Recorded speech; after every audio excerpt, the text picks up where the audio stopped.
So currently what I've got is almost just a view of the product. If I wanted to make this a little bit more realistic now, I should create almost a shell. So if you think about a mouse or maybe even a video game controller, it comes in two parts of a casing that then click together. So I'm just going to really quickly show you how to do that.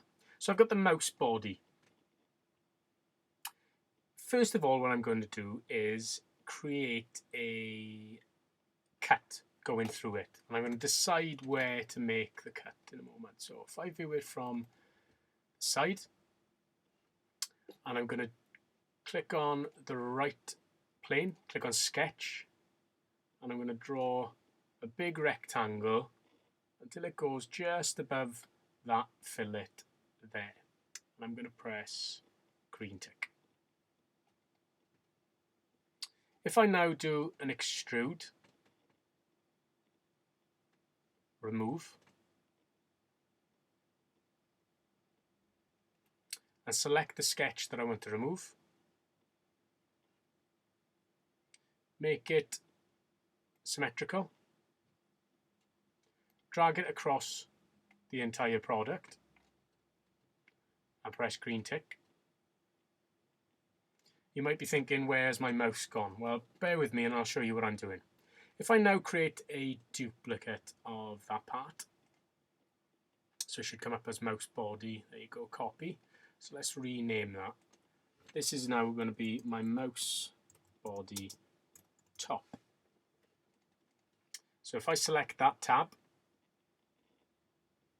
currently it's still bottom. If I go back and edit the sketch that I've just made, view it from the right, and instead of extruding this top half, I'm going to draw a rectangle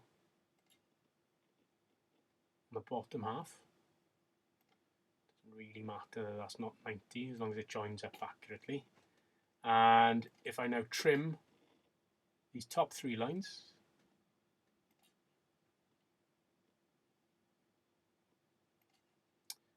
and press green tick, that will now remove the bottom half of that mouse. So if I just view it to the side, oh, why hasn't that done that then? Let's have a look.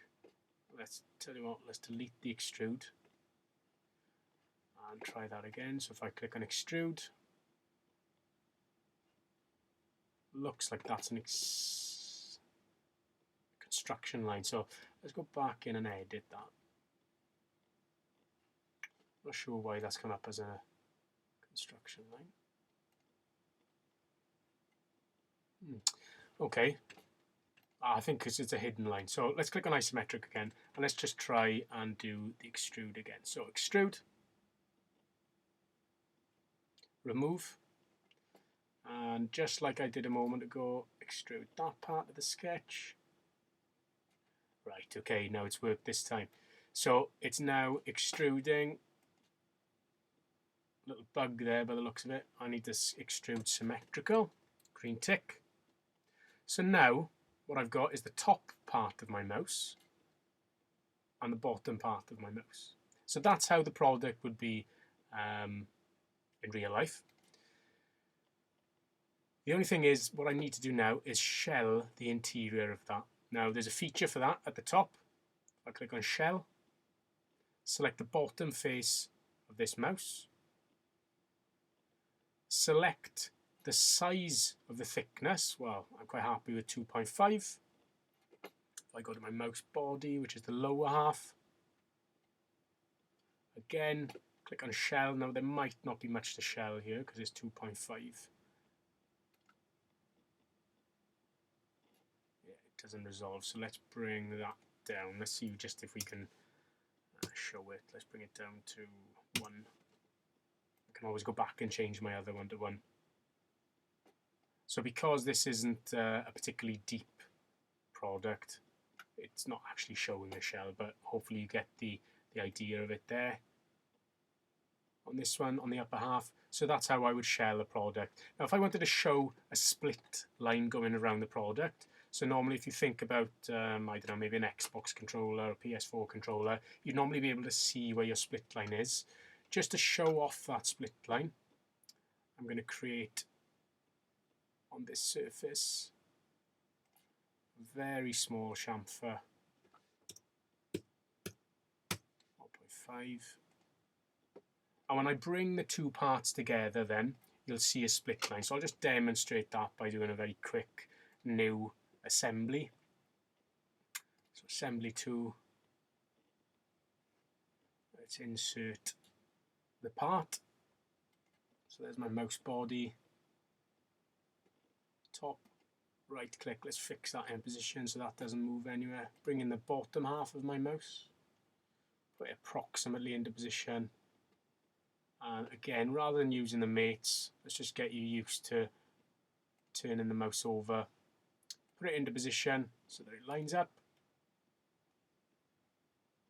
On the bottom plane, just about there.